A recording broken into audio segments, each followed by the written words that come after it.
Hello বন্ধুরা, তোমরা সবাই কেমন আছো? আজকে তোমরা সবাই ভালো আছো আর আমি অনেক ভালো আছি। আমি যেহেতু চলেছি নতুন একটা মিনি ব্লগ নিয়ে, তো আজকে যাচ্ছি আমরা ঘুরতে। কোথায় যাচ্ছি সেটা তোমাদেরকে একটু পরে জানাচ্ছি। তো আমরা বাসে করে যাচ্ছি, আমরা প্রায় ৮-৯ জনের মতন যাচ্ছি। তো বাসটা এত প্রচণ্ড পরিমাণে ভিড় হয়ে গেছে, মানে কিছু বলার নেই। তারপরে বাসে প্রায় ৩ ঘন্টার মতন ট্রাভেল করে আমরা পৌঁছে যাই বাঁকুড়া। তো বাঁকুড়া বাস স্ট্যান্ড তারপরে পৌঁছলাম। বাঁকুড়া বাস স্ট্যান্ডে এসে পরে সকালবেলা আমাদের খিদে পেয়ে গিয়েছে। তো যেহেতু অনেক সকালে বেরিয়েছি, তারপরে আমরা খাবারটা সেরে নিয়ে এখানে ছোলা ভাটা নিয়ে নিই। ছোলা ভাটা খাওয়ার পর আমরা আবার বাসে চালাম, কারণ আমরা যে জায়গায় যাবো সেখানে যাওয়ার জন্য বাঁকুড়া থেকে আবার আমাদেরকে বাস ধরতে হচ্ছে। আসলে তোমরা সবাই অনেকে বুঝে গিয়েছো। তো এখান থেকে আবার অনেকক্ষণ জার্নি করার পর তারপর আমরা নেমে পড়ি বাস থেকে। তো আমরা এসেছি মুকুটমণিপুর ঘুরতে। তো মুকুটমণিপুর কারা কারা ঘুরতে এসে আমাকে কমেন্টে জানাবে। তো আমরা সবাই দেখতে পাচ্ছি এবার রুমের দিকে যাচ্ছি। আমাদের হোটেল বুক করা আগে থেকেই ছিল, তারপরে চলে আসি আমরা হোটেলে। তো হোটেলটা ছিল প্রায় প্রাকৃতিক দৃশ্য দিয়ে ঘেরানো, পুরো সবুজ, অনেক সুন্দর হোটেলটা ছিল।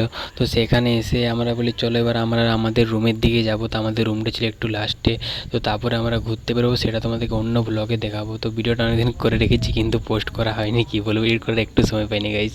তার জন্য এখন বলি চলো পোস্ট করি। ভিডিওটা আমার গ্যালারিতে রাখা আছে, তো চলো তোমাদেরকে একটু দেখিয়ে দিই, এক্সপ্লোর করি তোমাদের একটা জায়গা।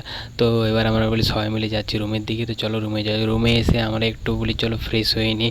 তো এখানে আমরা একটু বসে আছি সবাই মিলে। তারপরও বসতে বসতে আমাদের জন্য ওয়েলকাম ড্রিঙ্ক চলে আসবে। তো সেই জন্য একটু বলি চলো রেস্ট নিলি, তারপরে সব কিছু খাওয়ার পর আমরা বেরোবো। তো চলে এসছে প্রথমে ওয়েলকাম ড্রিঙ্ক, তো সেই ড্রিঙ্কটা খেয়ে নিলাম।